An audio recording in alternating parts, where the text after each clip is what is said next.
conservation. What's up today, Ian? All right, so today we're going to talk about some of the things that have gone on since the beginning of the year. We've had two conservationists and one conservationist and one biologist. Both have been murdered in their working in their areas. One in Guatemala, one in Colombia. We'll start with Pedro Vitiri, who was killed outside his house in his farm in Guatemala. He was a conservationist that worked with the yellow-naped Amazon. These guys, he's so important for the study of these animals, just because of the local knowledge. He knows where the trees that these birds would feed on. He knows where the birds live. He knows all this other kind of stuff. But he also knew that he needed to protect these animals from wildlife poaching, right? And that's what kind of drives this stuff, right? And so the problem being with the poverty that's in Guatemala is that a lot of people are poaching wildlife, and it's not just parrots. It's everything that's running around down there. That's their income for their family. So education is the key, right? So they need to educate these guys to say, you know what, instead of poaching, you could go into ecotourism. That's the World Parrot Trust really pushes that. Going, boots on the ground and teaching the local people how important their resources are and a better way to make money, right? So that's kind of getting poaching from the back end. Unfortunately, there's still, like we've seen in Africa and other places, there's still the criminal side of it. So when you're talking poaching of specifically, parrots, are they actually killing them for feathers, or more just capturing them for sale? They're capturing them for sale. Okay. Now, this is how it works, and this is I'll take you into Africa because that's kind of, it's easier for me to explain it that way. So you take a Congo African gray parrot, right? That we all see in pet stores here all over the place, right? So they're from the Congo, right? Virunga National Park, right? We all know from Diane Fossey, she was there working with the gorillas. Jane Goodall with the chimpanzee, Congo, right? So that's where these parrots are from. So Congo isn't, it's a war-torn kind of country. There's lots of political upheaval and stuff like that. So it's really not one of those countries that us in the Western world consider a friendly country, right? So what ends up happening is the poachers are taking these birds, and they just, basically, it's just like a glue trap, like you would see with anything else, or snares. There's a whole different methods that they use to collect these animals. And they'll capture these animals, but they take them to what we would consider a friendly country. So a lot of times it ends up being South Africa. So these birds end up through criminal ways into South Africa, and then they are sold to breeding facilities or some unscrupulous kind of ways, and basically how they do it is they mix them. There's a certain amount of animals that are allowed to be harvested legally. These birds, these wild caught birds, these birds that have been poached, get mixed into that population. Okay. So a lot of the breeding facilities that are in South Africa, of course, they always claim we know nothing. I don't believe that personally, but I guess it's possible. So they mix these birds in. So even if they're not going to ship these birds directly to the United States or China or Canada or wherever they're going to go, they'll breed them and their offspring will be shipped. But what we found they've done in just at the end of last year, they had 4,000 African greys headed for Florida. 4,000 animals, right? So it's the tactic here is shock and awe, right? U.S. Fish and Wildlife, some 10, 20 people working at the border, all of a sudden are bombarded by 4,000 African greys. Maybe 3,000 of them are maybe legal, right? Have the proper identifiers, everything done. But so it's like I say, it's shock and awe. they're not gonna check 4,000 birds, or here's the gamble, they're not gonna check 4,000 birds, they're gonna check 2,500 birds, and hopefully they just push the rest through. Right. That's the tactic. Luckily, between the World Parrot Trust, a whole bunch of different conservation organizations, the Parrot Conservation Alliance, a whole bunch of groups got together and stopped the shipment before it even left South Africa. It's not gonna happen, right? They're still appealing it and all that kind of stuff. It's gonna go on and on. And it unfortunately doesn't put the animals that were stolen from the wild back into the wild, but it keeps, So it what kind stops of the dollar money. value? What kind of dollar value is 4,000 of these birds, at the wholesale level? So if you were looking for US dollars, you're looking at a Congo African grey probably selling for, $1,000 to $2,000 US, each animal. So it's an $8 million transaction. Yeah. It's serious money. Yeah, it's real money, right? And so, and that takes us back, they're doing the same thing in South America, like I said, so that's why, Pedro's running into these people. Pedro's running into these people, and honestly, They're showing up on his property. yeah, and the poachers that are there aren't making that kind of money. These aren't the big wigs. These guys are doing it just for, I can put a little bit of food on my table or pay my rent. Maybe $100, Yeah, who knows? Who knows what the dollar value is? And so they would show up, and so was Pedro, we don't really know whether his home was on his farm or. It was right in his driveway. It was right in his driveway. Yeah, where he was murdered. Yeah, he was gunned down, assassinated. Yeah. So what he was basically doing, this was his own property. It was his own property. That he was just keeping people away who were trying to Wouldn't steal let them birds. on. Wouldn't let them on. So they would show up to what, net or whatever? Yeah, however, probably climb the tree and steal the chicks. That's kind of the MO in Guatemala. Same thing, Belize and Guatemala have a common border. When it's the chick season in Belize for scarlet macaws, they actually have armed guards that sit underneath the nest boxes to stop the poachers from climbing the trees and stealing the chicks. It's serious stuff. This bird culture, we've talked about it before. I don't know if we talked about it on the Safo show, but we talked about phoenix feathers, right, being sold up into North America, absolutely, which were actually parrot feathers. Yeah. And this is 1,000 years old. Thunderbirds. Yeah, and that was how the Thunderbird legend, they say, probably got started from indigenous peoples, word of mouth, right? There's no real photographs. It's like, I got a feather from here, but that came from, and so they've been trading in the products of parrots, the feathers, in South and Central America. Yeah, for the regalia.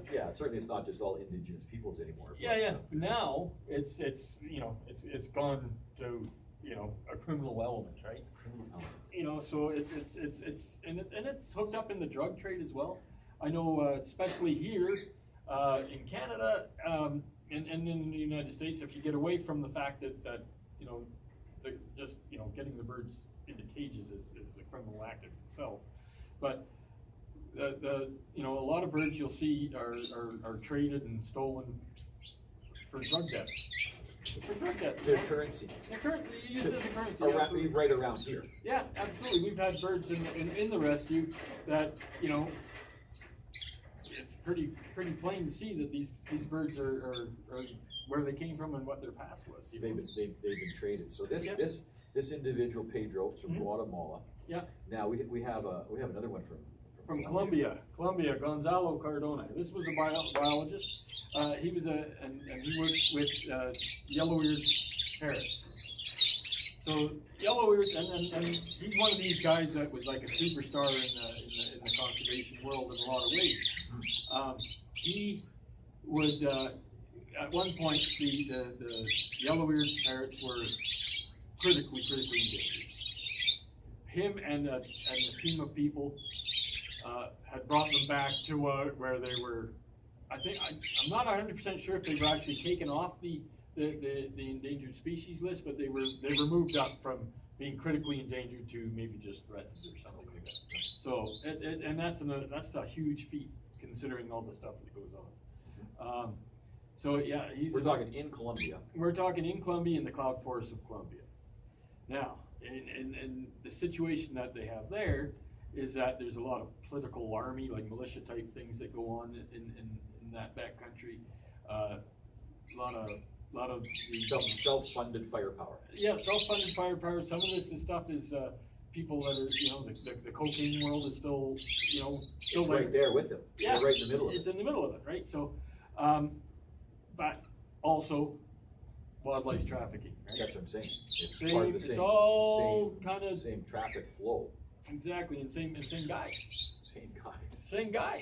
So you're getting into a situation with in Colombia where was Gonzalo killed because he was stopping people from getting too close to the nets? Was he killed at his home as well, this poor guy? No, he was in the field. He was at work, but it's hard to say what happened, right? Because it's very remote, and but we know enough to say that it was related to the criminal activity, probably the wildlife trade, and why they say that is because all the cameras were gone, right? Because these are scientists, right? So they have nest cameras and all that kind of stuff that are set up to watch the birds.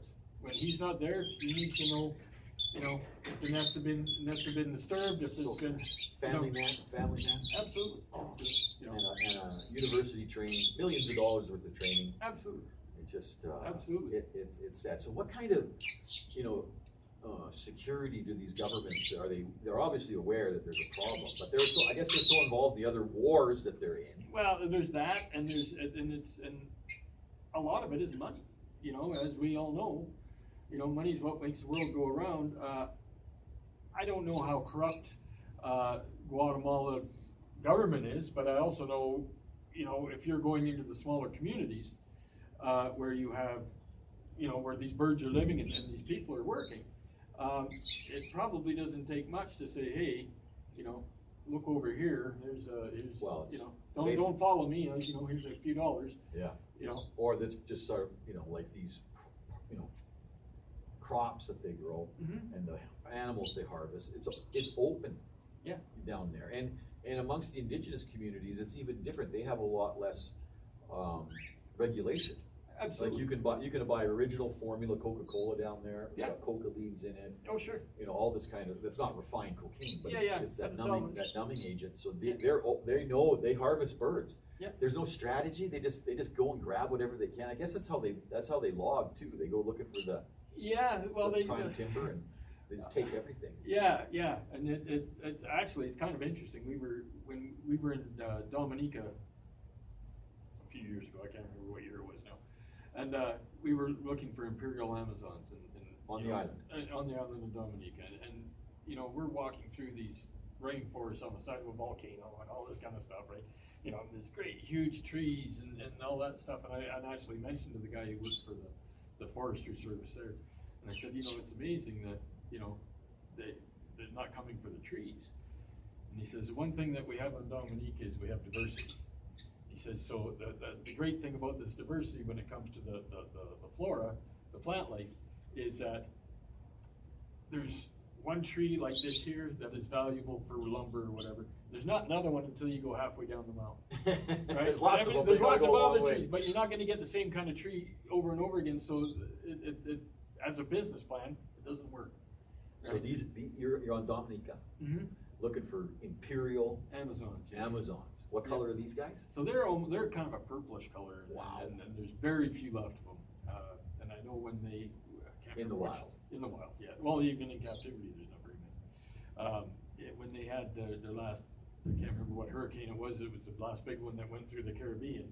They actually had some birds, and they were really Dominica got flattened, and they were really worried that that was it for the imperial Amazon. But they did. Some managed to survive. That's their habitat. Their habitat is hurricane. They just fly around it. Who knows what they do? They managed to pull it out, but they did, and I know they flew some of the, because the numbers are that low that they actually flew some to Germany to do a captive breeding. So how many illegal birds are coming into a place like Canada in a year? Estimate. I couldn't even, more than I could ever count. Thousands. Oh, absolutely, absolutely. And so when here at Safe House, we're always talking about parrots, or but I think parrots. I think you'd see illegal birds coming into Canada, with the exception of a couple species. I would say is mainly on the decline. Okay. But when you look at finches and all that kind of stuff, it's definitely on the increase. Really? Yeah, and they're coming from the Bahamas. They're coming from all through the Caribbean, Latin America, and there's birds that are this big. Can they survive with the local finch? No. No. No.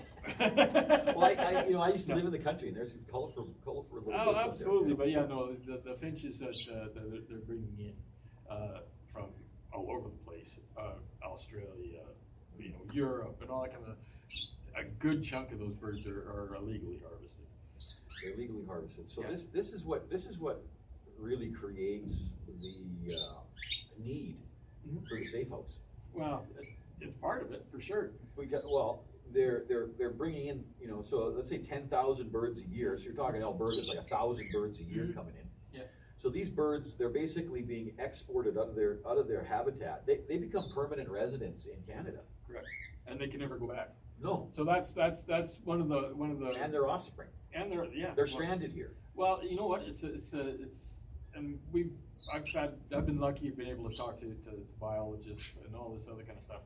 And there is a falsehood that is propagated by some of these I don't want to say unscrupulous characters, but they're people that don't think very far, don't get too deep into the process, where they think that breeding these birds in captivity, like somebody like you and I, breeding birds like this in captivity is somehow keeping the species from disappearing.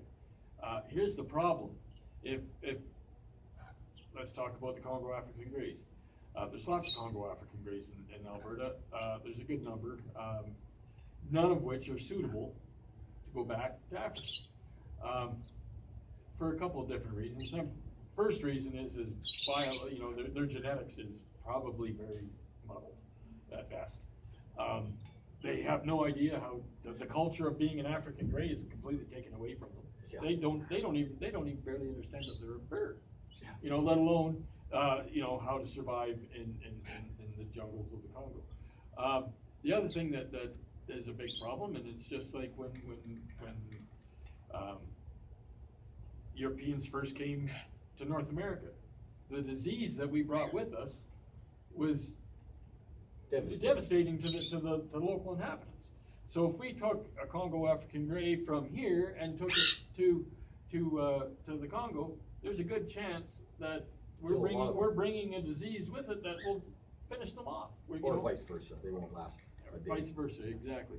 So that's something that we, if anybody who tells you that they're breeding birds for the preservation of the species, apart from, I would say, maybe 2 or 3 zoos in the world, that I would say that's a true story. Yeah. But most of the zoos, I would say, it's not a true story, and definitely for hobbyist breeders or local breeders, it's got nothing to do with conservation. So the ideal is to have the conservation efforts in the local governments get control of the illegal harvesting of birds. Correct. Have that end. Mm-hmm. Have the birds that are, and the difficulty is that these birds live 75 years. Yeah. So someone's getting them in their 40s or 50s when they can afford to buy one. Yeah. They have a bird for 30 years. This thing's barely out of being a teenager. Exactly. So that's a big part of it. That's a big part of why we're here. Yeah. And so then the idea is then these birds are then just brought in, they're rescued, they're rehabilitated, they're put into homes, and eventually there's no more parrots. Ideally. that's the goal. That's right. the goal. It's a tough goal. I think it's a lofty goal, because the real truth of the matter is that it's how can I stand here and with a parrot on my shoulder or something like that and tell other people not to have a parrot? They're so intelligent. They're so intelligent. They're and funny. And they are. It's an attractive animal for some people to have in their lives. But once you have one, you know, it's something that it's a realization you come to after owning a bird for a certain amount of time. It's like, oh wow, maybe this is a little bit more than I thought. Well, my life's changed, right? Yeah. And there's a nice place that, you know, that your bird can be surrendered to the safe house and be, you know what, maybe you weren't feeding them right a little bit, maybe you had a little bit of mites on them, a little bit of bumble, but whatever, right? Yeah, exactly. And get back shape and find a good home that they can go to. For sure. But that ideal, or that utopia of zero parrots is not anywhere near. There's, as we speak, there's probably 30 or 40 parrots showed up in Alberta alone. Absolutely. Absolutely. You know, just in the time that the show has been on. Yeah. And there's probably 30 or 40 parrots also who've gone into a moment of distress, right? Where the whatever. Yeah. Whatever reason their environment is now is down. So, you know, the need for what's going on is, you know, and the violence now, and the organized crime, you know, that organized crime permeates all society. Absolutely. You know, so it's kind of a dangerous business. It is, and the thing that I always like to remind people, because we always think of it sitting up here in our igloo, you know, that's their problem. Right. You know, that's horrible that they do that over there. You know, it's horrible. You know, and we like to point our fingers to China and to Asia, saying, you know, oh yeah, they treat animals horribly. You know, and all this other kind. You know, so it's easy for us to do that. But what we have to realize is that if you take Asia out of the equation, it's still a huge problem, and it's coming to the United States and Canada and to Europe. Yeah. You know, so it's we're just as guilty, and I think if Europe and Canada and the United States were to say, you know what, there's no more animal imports other than domestic animals, of course. There's no more wild animal exports. Half the problem would disappear. Yeah. You know, so that you know, you think about that number. That's half of China. You know, that's huge. Yeah. So. Yeah. It's a doable thing. There's CITES, which is kind of the legal framework to control wildlife trade. That's out there. We don't seem to enforce it in North America like they do in Europe. Why? So there's some international laws that are not being honored by Canada. No, isn't that interesting? And the reason, I can tell you a reason why, because between all levels of you know, municipal law, federal law, provincial law, who's policing this? Yeah. You know, and you know, it's the game of yeah, that's your job, that's your job, that's your job. You know, when really it's us as consumers, we should be educating ourselves enough to know. You know, we're in interesting political times. I think we might see a MP or MLA or a councillor or mayor in one of these chairs. It's been at Ian's Corner in the Safe House, talking conservation. Till next time, thank you. No, thank you.